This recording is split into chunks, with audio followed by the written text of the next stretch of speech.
Welcome. In this video, I will show you how to use split screen on VIVO Y21D.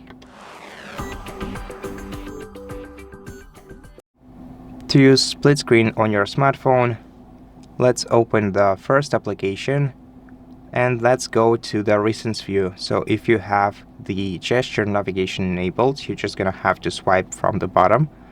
And if you have the three buttons navigation, then you're gonna have to tap the rectangle icon. After that, tap the application icon and select split screen. After that, you're gonna have to select the second application that you want to put on your display.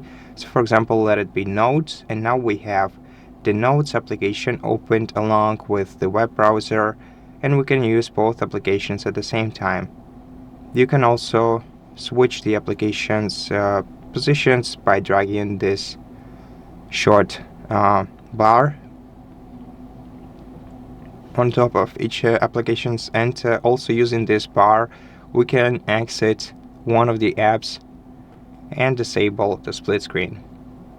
And that's it. Thank you for watching this video. If it helped you, please consider subscribing to our channel, leave us a like and a comment below, and I'll see you in the next one.